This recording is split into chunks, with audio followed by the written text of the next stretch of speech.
Vamos lá, meus amigos. Vamos começar esse módulo de direito ambiental e quero passar para vocês a imensa satisfação de estar ministrando esse conteúdo, no qual eu já ministro há algum tempo em razão da aplicabilidade da responsabilidade criminal prevista na lei ambiental e, para tanto, tive que abordar um estudo mais aprofundado quanto ao meio ambiente em si, para defender as teses de aplicabilidade das responsabilidades penais previstas na lei. E, diante disso, é um tema do qual eu tenho paixão, porque defendo tese em doutorado na Argentina sobre o direito ambiental.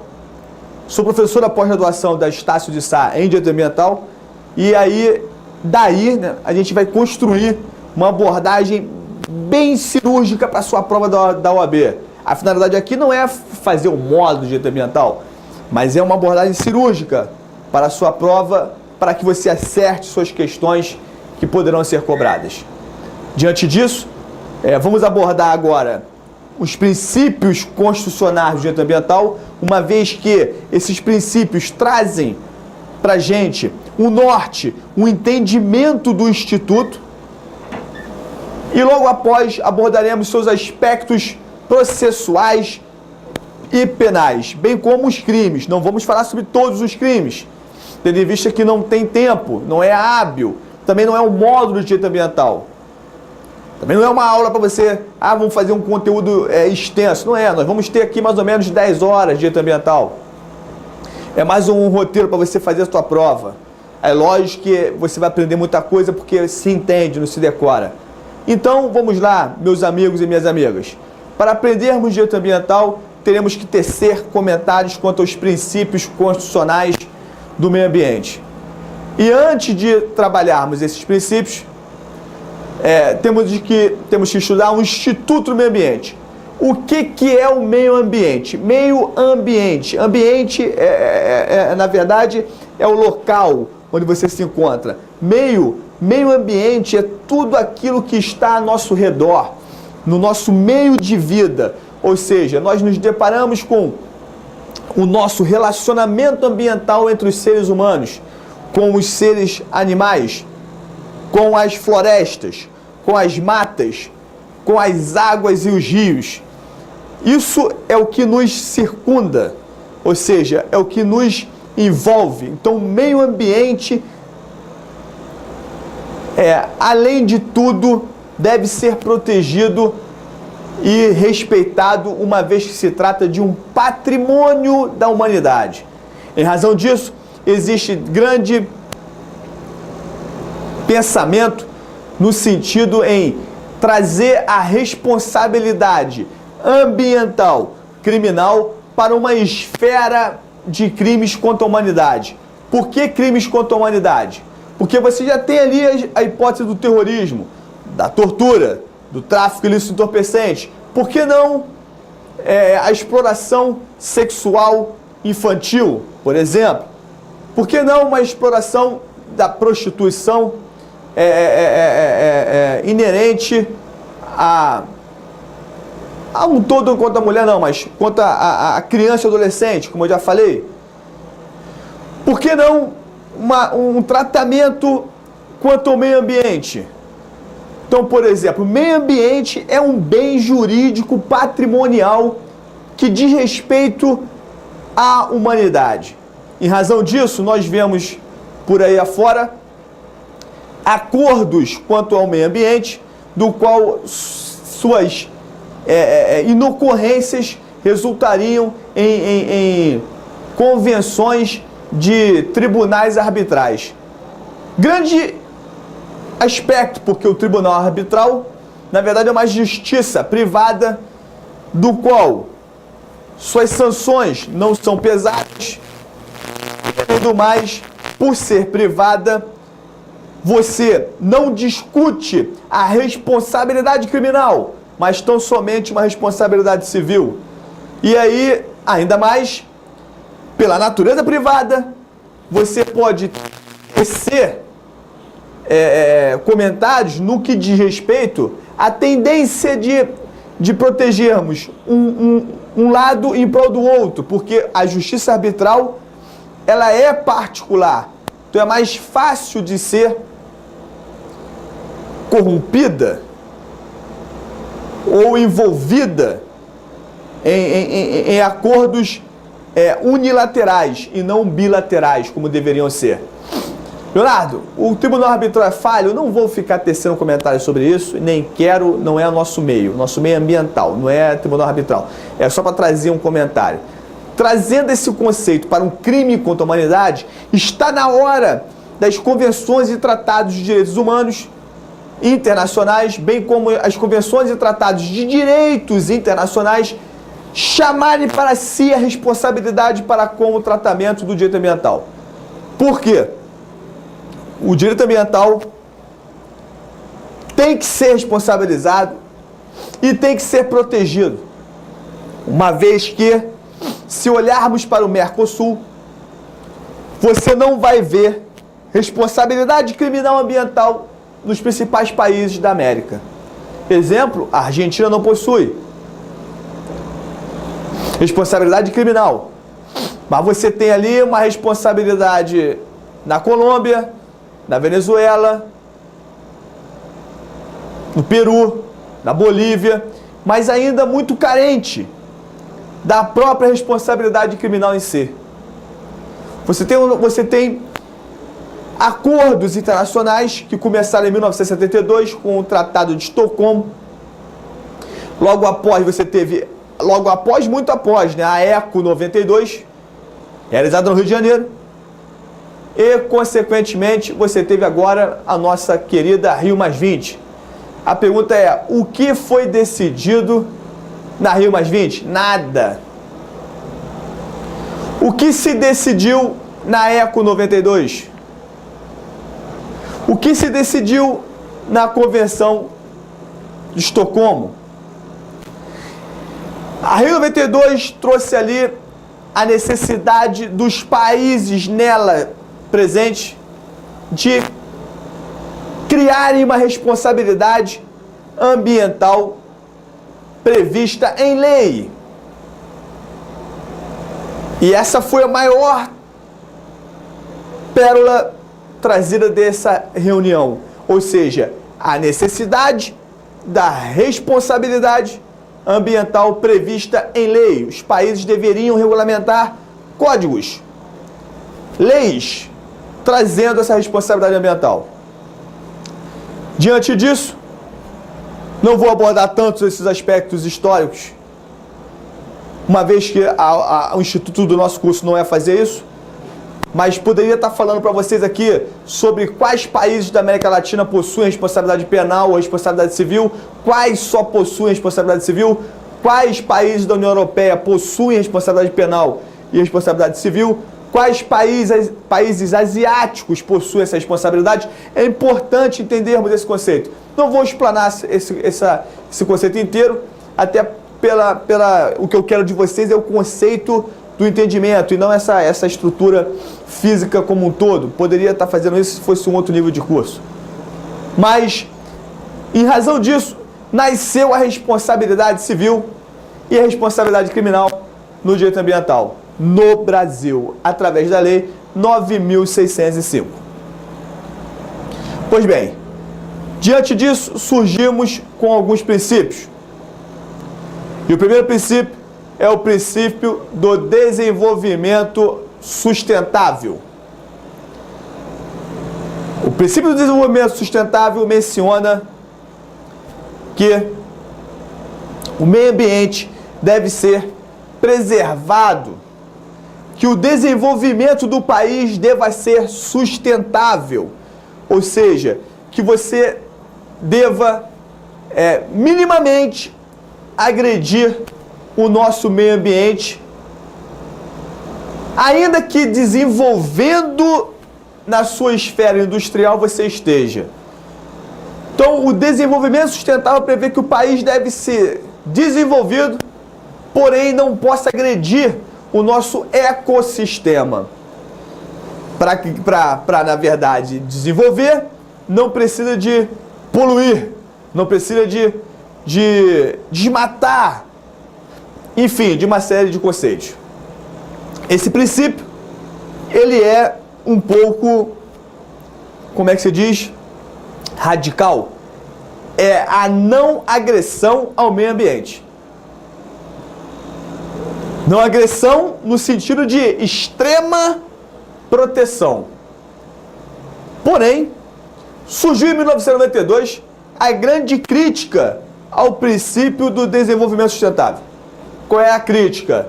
O desenvolvimento sustentável, que é a proteção total ao meio ambiente, é inaplicável com o desenvolvimento industrial dos países. E aí você vê, desde a época da Revolução Francesa, já os países desenvolvendo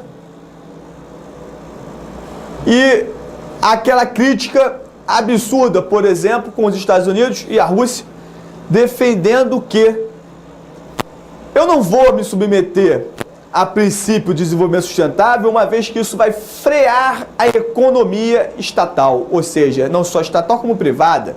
A economia de um país, o país não vai deixar de crescer economicamente em prol tão somente de preservação ambiental.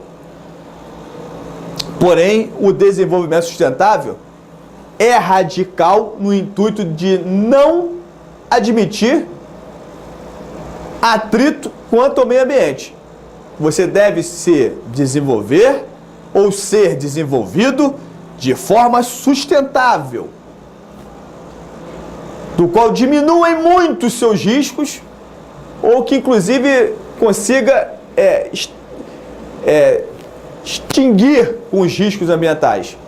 Porém, surgiu essa outra crítica. Não dá para crescer sem desmatar. Não dá para crescer sem afetar um pouco o meio ambiente. Então você tem o capitalismo presente no nosso ordenamento como um todo e você tem o meio ambiente, que é o maior patrimônio da humanidade, que está, como vocês sabem, em risco frequente.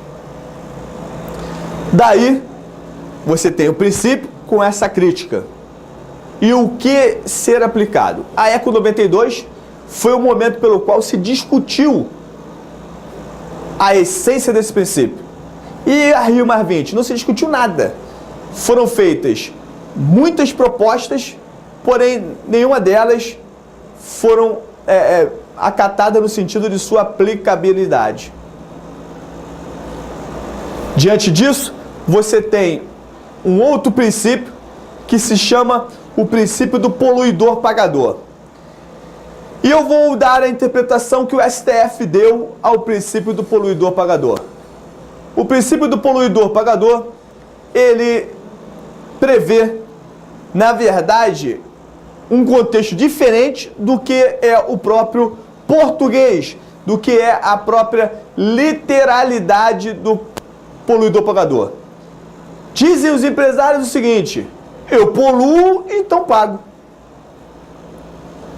Ué, se eu estou poluindo, eu vou pagar. Deixa que eu pago, pô. Então, peraí, eu construo e desenvolvo uma indústria do qual ela projeta na nossa atmosfera um problema no ar, do qual as pessoas daquela localidade todas começam a inalar aquele cheiro, causando prejuízos para a saúde humana e animal, por exemplo. Daí você começa a discutir a necessidade disso. Aí a empresa vira e fala assim: não, eu causei esse problema, então eu causei, eu pago. O que a STF fala? O princípio do poluidor pagador não quer dizer isso, meu amigo, que você polui e você paga. Você, na verdade, deve trabalhar esse princípio à luz da prevenção, ou seja, à luz de critérios de vamos criar um determinado segmento industrial. Qual é o risco, qual é o impacto ambiental que esse segmento vai causar? É É isso que quer dizer esse princípio. É você fazer, na verdade, uma análise do risco do impacto ambiental. E não tão somente você atuar no seguinte sentido: vamos fazer para depois nos responsabilizar. Então esse princípio, dizem alguns, que surgiu como contrafreio do desenvolvimento sustentável. Ou seja, o desenvolvimento sustentável fala: vamos nos desenvolver de maneira sustentável, do qual não agrediremos o ecossistema. Ao poluidor pagador vem a luz do capitalismo e fala o seguinte: opa, eu tenho que ser desenvolvido, eu tenho que economicamente ser forte. Não existe um país forte sem estar economicamente sustentável. Para isso você precisa de desenvolver a classe pobre, a classe média e a classe alta. Daí, esse princípio do poluidor pagador vira e fala o seguinte: eu poluo porque é necessária a poluição, porque é necessário o desenvolvimento, e portanto pago. E portanto pago. O STF vira e fala assim: opa, não é isso não, meu filho. Não é isso não, peraí. Vamos devagar com isso. Que história é essa? Então você quer desenvolver e quer poluir e paga. Paga o quê? Paga a reparação do dano? Na verdade, não é só você reparar o dano. Você tem a obrigação de reparar o dano se for causada uma poluição ou um dano com impacto ambiental. Mas você deve também fazer um estudo prévio desse impacto. É fazer um estudo de viabilidade. O desenvolvimento sendo necessário e o impacto seja causado. Porém, esse impacto é analisado o risco do impacto.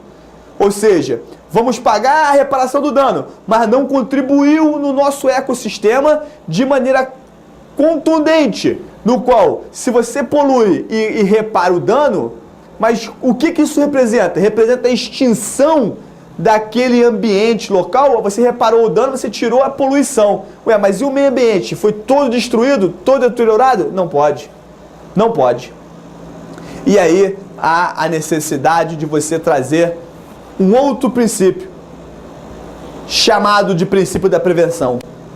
O princípio da prevenção é o princípio mais importante do direito ambiental. Este princípio mais moderno diz para os filósofos o seguinte: meus amigos, temos que desenvolver. Meus amigos, caso a gente cause um dano, nós vamos para o artigo 225, parágrafo 3º da Constituição Federal. Só refaz o corte, Pedro, que eu falei 223, parágrafo 5º. É 225, parágrafo 3º, beleza?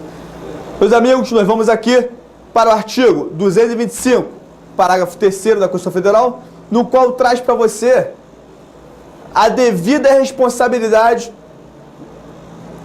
no sentido de reparar o dano causado em razão do impacto ambiental.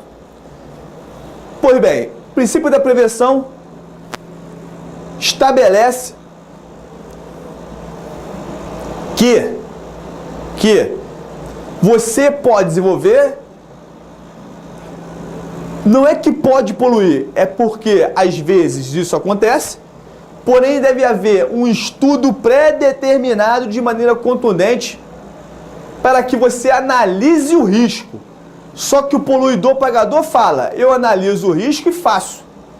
O princípio da prevenção fala o seguinte: eu analiso o risco, esse risco demandou um impacto ambiental, eu não faço. O poluidor pagador já fala: eu faço e reparo.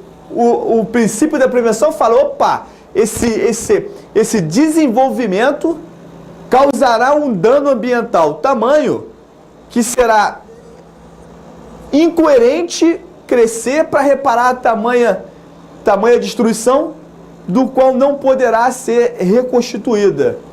Então, o risco é muito grande, não faço. Agora, peraí, esse risco, ele é calculado. A gente vai criar um risco mas dá para reparar e dá para revitalizar. Exemplo, vamos construir um prédio em um lugar do qual tenha várias árvores. Qual é o estudo de sustentabilidade? O estudo de sustentabilidade é você prever, vamos desmatar, mas vamos levantar um prédio. É necessário para o desenvolvimento daquela sociedade. Pois bem, quantas árvores são retiradas? Tantas. Quantas dessas árvores tinham uma efetiva contribuição para o nosso ecossistema? Então você constrói o prédio e realiza jardim. Constrói jardim, constrói uma outra estrutura, ainda que não da mesma magnitude, porém que vai dar ali uma diminuição nesse impacto ambiental. Daí você diz, Leonardo, eu não tenho estrutura física para fazer esse jardim. O que os prédios novos estão fazendo? Estão fazendo o chamado telhado verde. O que é o telhado verde? Irá ser construída no telhado área verde, ou seja, plantas, árvores. E esses telhados verdes possuirão, através de lei, redução no seu imposto. Ou seja, está aí o governo incentivando a construção do chamado telhado verde.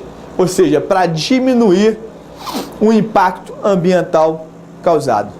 Então você tem aí o princípio do desenvolvimento sustentável, você tem o princípio do poluidor pagador, que vai na verdade, responsabilizar você pelo dano causado. Que tipo de dano, Barreto? Você tem ali o dano ambiental, o dano material, o dano moral, uma série de danos. Beleza?